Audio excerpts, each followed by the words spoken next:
দীর্ঘক্ষণ ধরে আমাদের অনেক বক্তা তার বক্তব্য রাখছেন, তাতে স্পষ্ট করে বলেছেন যে আজকে আমরা করুণাময়ী কেন একত্রিত হয়েছি।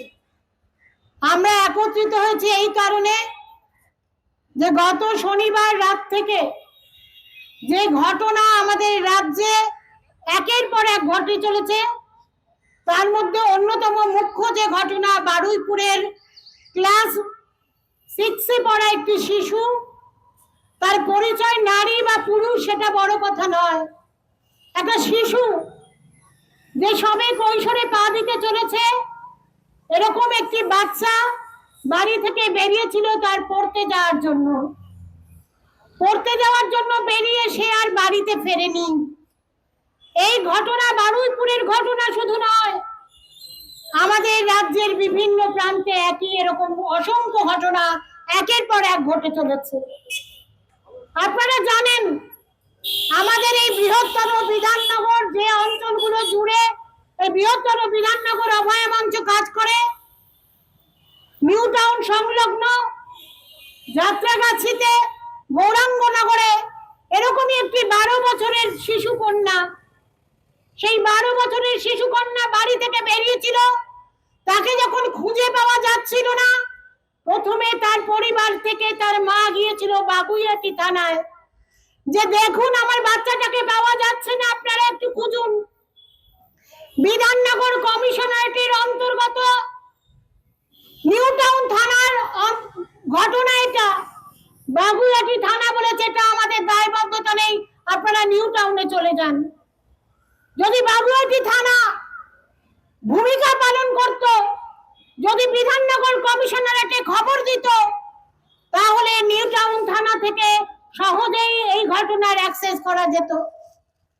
যে অঞ্চল থেকে এই মেয়েটিকে পাওয়া যায়, আমরা প্রথম খোঁজ পাই যে যেখানকার সিসিটিভি ক্যামেরায় ধরা পড়েছিল যাত্রাগাছির ওই গৌরাঙ্গনগরের বাচ্চা মেয়েটি, যাকে খুঁজে পাওয়া যাচ্ছিল, যাকে শেষ যে দেখা গেছিল সিসিটিভি ফুটেজ, সেটা কিন্তু বাগুইআটি থানার মধ্যেই পড়ে। সেই সিসিটিভিটা সেটা হলো আমাদের জগৎপুরের ব্রিজের উপর সিসিটিভি।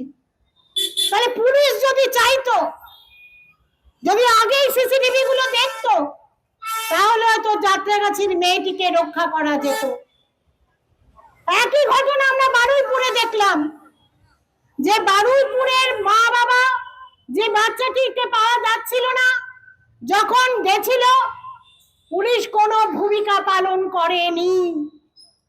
শুধু তাই না, সেই সিসিটিভি ফুটেজ পুলিশ খুঁজে বার করেনি, এলাকার মানুষ সেই সিসিটিভি ফুটেজ বার করে কারা কারা দোষী তাদেরকে তারা নির্দিষ্ট করে পুলিশের কাছে অভিযোগ করেছিল। পুলিশ তার কাজ করলো না। তারপরে সাধারণ মানুষ চিহ্নিত করলো, চিহ্নিত করার পর তাদের থানায় পৌঁছে দেওয়া হলো, এবং ধরা পড়ার পর আমরা দেখলাম বারুইপুর পশ্চিম 3 ভারতীয় জনতা পার্টি রাজ্যের শাসন ক্ষমতায় সদ্য যারা এসেছেন, এখনো 2 মাস হয়নি, কয়েকদিন বাকি, সেই ভারতীয় জনতা পার্টির বারুইপুর পশ্চিম 3-এর মন্ডল সভাপতি শান্তনু মন্ডল, তিনি গিয়ে তাদেরকে ছাড়িয়ে দিলেন। আমরা দেখছি এখন মন্ডল সভাপতিকেও ধরা হয়েছে।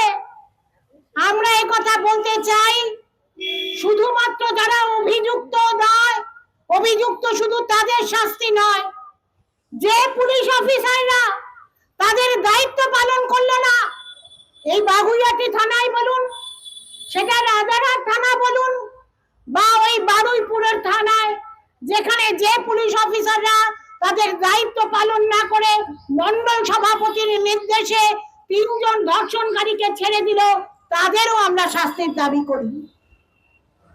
স্পষ্ট করে আমরা কথা বলতে চাই, পুলিশ যে তৎপরতা দেখায়, আমরা একটা প্রতিবাদ করলে গাড়ির পর গাড়ি পুলিশ এসে দাঁড় করিয়ে দেওয়া হয়, সেই তৎপরতা আপনারা একটু সাধারণ মানুষের জনজীবনের জন্য একটু সতর্কতার সঙ্গে আপনারা ভূমিকা পালন করুন, তাহলে এই ঘটনা আমাদের রাস্তায় প্রতিবাদে নামতে হয় না। আমরা এই কথা বলতে চাই। চাই। আমরা খুব দুঃখের সঙ্গে বলছি, অভয়ার হত্যাকাণ্ডের পর যদি সঠিক ভূমিকা আমাদের রাজ্যের প্রশাসন পালন করত, তাহলে 14ই আগস্টের রাত্রি এই করুণাময় শুধু নয়, সারা পশ্চিমবঙ্গের বিভিন্ন প্রান্তে সাধারণ মানুষের যে জনজোয়ার নেমেছিল, সেই জনজোয়ারের জন্য রাজ্যের সরকার তার ভূমিকার পরিবর্তন করতে পারেননি বলে তাদের সরকারটার পরিবর্তন হয়ে গেছে। কিন্তু এক ফুল গিয়ে আরেক ফুল এসছে। ফুল পরিবর্তন হলে চেতনার পরিবর্তন হয় না। চেতনার পরিবর্তন হওয়ার জন্য সংস্কৃতির পরিবর্তন লাগে। যে ভারতীয় জনতা পার্টি উন্নাও ঘটায়, যে ভারতীয় জনতা পার্টি হাতাশ ঘটায়, সেই ভারতীয় জনতা পার্টি পশ্চিমবঙ্গে এসে সাধু হয়ে যাবে, একথা ভাবার কোনো কারণ নেই। এটা আমাদের স্মরণে রাখতে হবে। তাই আমাদের সতর্ক থাকতে হবে। যে সতর্কতার মধ্যে দিয়ে ভারতবর্ষের সাংবিধানিক আইনকে গলা দেখানোর চেষ্টা হচ্ছে গুন্ডা দমন আইন আমাদের নামে, সেই রকম ভাবেই এখানকার আমরা যা দেখেছি, আজ থেকে 2 মাস আগের যে সরকার ছিল 2024 সালের যে ধর্ষণ কাণ্ড ঘটেছিল আরজি করে, তারপরে একের পর এক কাণ্ড ঘটে গেছে। আমাদের পশ্চিমবঙ্গের তৎকালীন সরকার ভূমিকা পালন করেনি এবং তারা চেষ্টা করেছে ধর্ষণকারীদের আড়াল করতে। এক্ষেত্রেও একই ঘটনার পুনরাবৃত্তি হচ্ছে। আমরা দেখতে চাই আর কত প্রাণের বিনিময়ে চেতনার উন্মেষ হবে, কত প্রাণের বিনিময়ে না মানুষরা মানুষ হবে, মনুষ্য পদবাচ্য হবে, যার মধ্যে দিয়ে আমার আপনার বাড়ির পরিবারের মেয়েটার উপর আঘাত যদি নেমে আসবে, তাদের উৎসর্গ করার মধ্যে দিয়ে বোধহয় এদের চেতনার হবে। আমরা যে শান্তিতে নিজেদের কাজের জায়গায় বেরোতে পারি না, আমরা যে শান্তিতে বাড়িতে একটা বাচ্চা রেখে বেরোতে পারি না, বাচ্চাটা ঠিক মতো থাকছে কিনা আমাদের বাড়িতে, আমার বাড়ির যে বাচ্চা মেয়েটা পড়তে যাচ্ছে ঠিক মতো বাড়ি ফিরে আসবে কিনা, সেই শান্তি আমাদের মধ্যে নেই। অশান্তির মধ্যে দিয়ে আমরা চলছি। আমরা শান্তি চাই। পশ্চিমবঙ্গের নাগরিক সমাজ চায় সঠিক শাস্তি, দৃষ্টান্তমূলক শাস্তি, আইনের শাসন প্রতিষ্ঠিত হোক। প্রশাসনে যারা রয়েছেন তারা তাদের ভূমিকা পালন করছেন না। শুধুমাত্র অভিযুক্ত তারা নন, যারা এই ঘটনা ঘটেছেন, যারা এই ঘটনাকে আড়াল করছেন, রাজ্যের প্রশাসনে বসে আমাদের ট্যাক্সের পয়সায় মাইনে পেয়ে সেই পুলিশ প্রশাসন থেকে সমস্ত প্রশাসনে যারা যারা এই ঘটনাগুলোকে এগিয়ে দিচ্ছেন, তাদেরকে ধামাচাপা দেওয়ার চেষ্টা করছেন, তাদের শাস্তির মধ্যে, প্রকৃত শাস্তির মধ্যে দিয়ে এই ব্যবস্থার পরিবর্তন সম্ভব, সংস্কৃতির পরিবর্তন সম্ভব। সেই পরিবর্তনের মধ্যে দিয়ে একটা সুশাসন প্রতিষ্ঠিত হওয়া সম্ভব। তার মধ্যে দিয়েই আমাদের আন্দোলনের পরিসমাপ্তি করতে পারে, তার আগে নয়। আপনারা যতই পুলিশ আনুন, যতই আপনারা র্যাফ নামান, আমরা আমাদের আন্দোলন চালিয়ে যাব।